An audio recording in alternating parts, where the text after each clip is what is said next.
जानकी वल्लभ विजयते। नमो राघवाय। आज हम अरण्य कांड प्रारंभ करेंगे।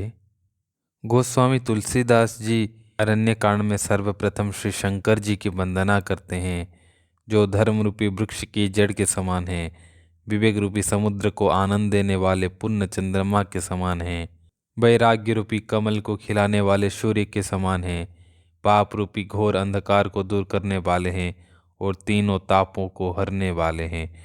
वे मोह रूपी बादलों के समूह को छिन्न भिन्न करने वाले आकाश से उत्पन्न पवन के समान हैं और महाराज श्री रामचंद्र जी को प्रिय हैं। इसके बाद गोस्वामी जी श्री रामचंद्र जी के मार्ग में चलते हुए रूप का ध्यान करते हैं और उनका भजन करते हैं। उनका शरीर मेघों के समान सुंदर है। वे सुंदर पीले वस्त्र धारण किए हैं। उनके हाथों में बाण और धनुष हैं और कमर उत्तम तरकश से सुशोभित है। उनके नेत्र कमल के समान विशाल हैं और मस्तक पर जटाजूट सुशोभित है। वे सीता जी और लक्ष्मण जी सहित मार्ग में चलते हुए हैं। फिर गोस्वामी जी प्रवेश करते हैं कथा में। महादेव जी पार्वती जी से कहते हैं, हे पार्वती, श्री राम के गुण बहुत गूढ़ है। पंडित और मुनि उन्हें समझकर वैराग्य प्राप्त करते हैं, लेकिन जो भगवान से विमुख है और जिनका धर्म में प्रेम नहीं है, वे महामूढ़ उन्हें सुनकर भी मोह को ही प्राप्त होते हैं।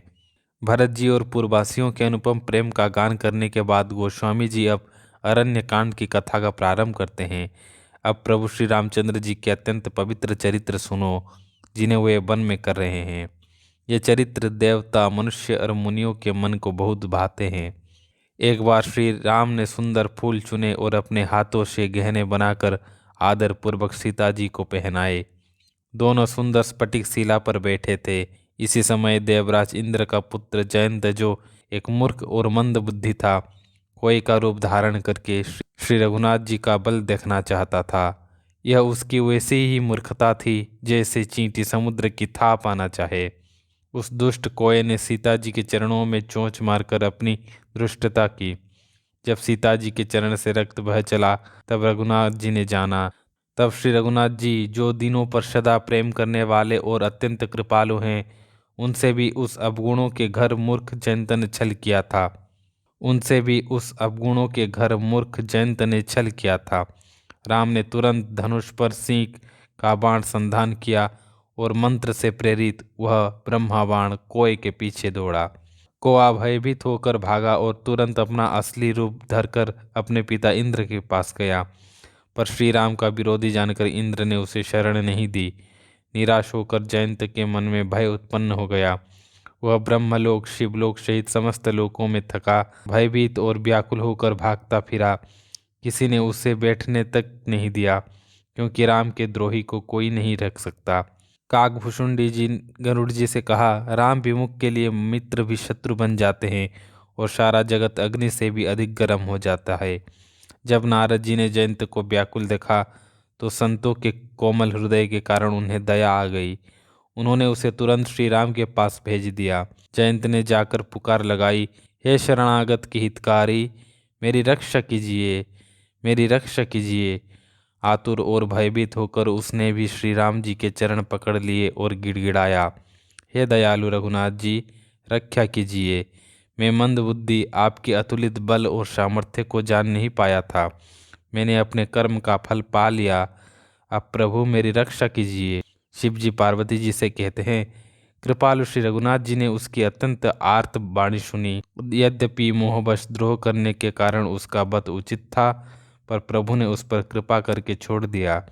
श्री राम जी ने उसे केवल एक आंख का काना करके, यानी एक आंख की दृष्टि छीनकर जाने दिया। श्री राम के समान कृपालु और कौन हो सकता है। चित्रकूट में बसकर श्री रघुनाथ जी ने इसी प्रकार के कई अमृत समान चरित्र किए।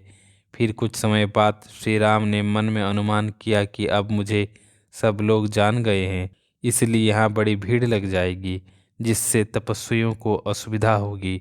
अतः यहाँ से प्रस्थान करना उचित है। इसीलिए सभी मुनियों से विनय पूर्वक विदा लेकर सीता जी सहित दोनों भाई वहाँ से चले। जब प्रभु अत्रि मुनि के आश्रम में पहुँचे, तो उनके आगमन का समाचार सुनते ही महामुनि हर्षित हो गए। अत्रि जी का शरीर पुलकित हो उठा और वे तुरंत उठकर दौड़े। श्री राम भी उन्हें दौड़े आते देखकर और अधिक शीघ्रता से आगे बढ़े। मुनि ने दंडवत करते हुए श्री राम को उठाकर हृदय से लगा लिया और उनके प्रेमाश्रुओं के जल से दोनों भाइयों को नहला दिया। श्री राम की अनुपम छवि देखकर मुनि के नेत्र शीतल हो गए। वे आदरपूर्वक प्रभु को अपने आश्रम में ले आए। पूजन करने के बाद सुंदर वचन कहकर मुनि ने प्रभु को मूल और फल दिए, जो श्री राम के मन को बहुत भाए। जब प्रभु श्री राम आसन पर विराजमान हुए और अत्रि मुनि ने नेत्र भरकर उनकी शोभा देखी, तो परम प्रवीण मुनि श्रेष्ठ ने हाथ जोड़कर उनकी भावमयी स्तुति करना आरंभ किया। अत्रि मुनि ने कहा, भक्तों के वत्सल, वे भक्त वत्सल कृपालु और कोमल स्वभाव वाले हैं, जो निष्काम भक्तों को अपना परम धाम प्रदान करते हैं। वे श्याम सुंदर हैं और संसार रूपी समुद्र को मथने के लिए मंदराचल पर्वत के समान हैं। वे मद और दोषों को दूर करने वाले हैं। उनकी लंबी भुजाओं का पराक्रम और ऐश्वर्य असीम है। वे धनुष बाण धारण करने वाले तीनों लोकों के स्वामी हैं। वे सूर्य वंश के भूषण, शिवजी के धनुष को तोड़ने वाले, संतों को आनंद देने वाले और असुरों को नाश करने वाले हैं।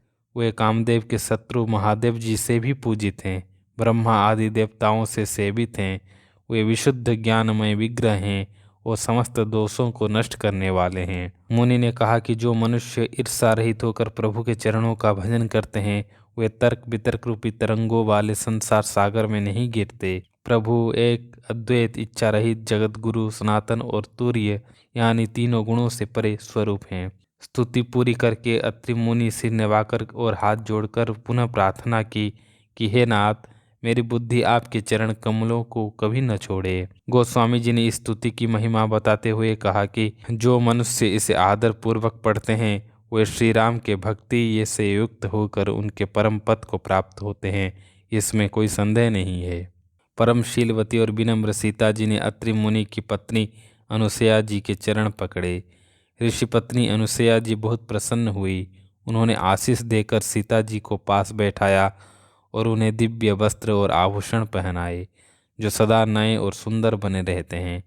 इसके बाद अनुसुया जी ने सीता जी के बहाने स्त्रियों के धर्म का मधुर और कोमल वाणी में बखान किया। उन्होंने कहा कि माता पिता भाई सभी हितकारी हैं, परंतु उनका सुख एक सीमा तक ही होता है, किंतु पति तो मोक्ष रूप असीम सुख देने वाला है। वह स्त्री अधम है जो ऐसे पति की सेवा नहीं करती। धैर्य, धर्म, मित्र और स्त्री, इन चारों की परीक्षा विपत्ति के समय ही होती है। वृद्ध, रोगी, मूर्ख, निर्धन, क्रोधी या दीन, ऐसे किसी भी पति का अपमान करने से स्त्री अनेक दुख पाती है। स्त्री के लिए शरीर, वचन और मन से पति के चरणों में प्रेम करना ही एकमात्र धर्म, व्रत और नियम है। जिसके मन में स्वप्न में भी पति की सेवा दूसरा पुरुष नहीं है, वह उत्तम है। जो पराये पुरुष को भाई, पिता या पुत्र के समान देखती है, वो मध्यम है। जो केवल धर्म का विचार कर या कुल की मर्यादा समझकर बची रहती है, वो निकृष्ट जाति की पतिव्रता है। और जो मौका या भय न मिलने से पतिव्रता रहती है और जो पति को धोखा देकर पर पुरुष से रति करती है, वह असंख्य कल्पों तक घोर नरक में पड़ती है। वह सबसे अधम नारी है। उन्होंने कहा कि स्त्री जन्म से ही पवित्र है, पर पति की सेवा से वह शुभ गति पाती है। उन्होंने तुलसी के पौधे का उदाहरण दिया, जो पतिव्रत धर्म के कारण ही भगवान को प्रिय है। अनुसुया जी अंत में कहती हैं, हे सीता सुनो, तुम्हारा तो नाम ही लेकर स्त्रियां पतिव्रत धर्म का पालन करेंगी।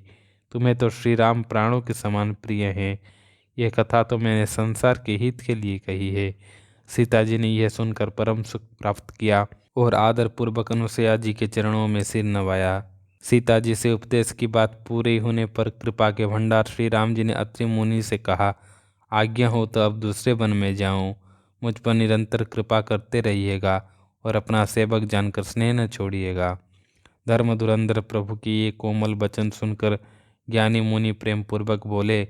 मुनि ने कहा कि ब्रह्मा, शिव आदि जिनकी कृपा चाहते हैं, आप वही निष्काम पुरुषों के प्रिय भगवान हैं, जो मुझसे इस प्रकार कोमल वचन कह रहे हैं। अब मैंने लक्ष्मी जी की चतुराई समझी, जिन्होंने सभी देवताओं को छोड़कर केवल आप ही को भजा। जिनके समान कोई नहीं, उसका शील ऐसा क्यों न हो। मुनि अंतर्यामी प्रभु को छोड़कर जाने के लिए कुछ कह नहीं पाए। मुनि धीरज खोकर प्रभु के मुख कमल को देखने लगे। उनके नेत्रों से प्रेमाश्रु बहने लगे और शरीर पुलकित हो गया। मुनि ने मन में विचार किया कि मैंने ऐसे कौन से जप तप किए जो मुझे ज्ञान गुण और इंद्रियों से परे प्रभु के दर्शन हुए।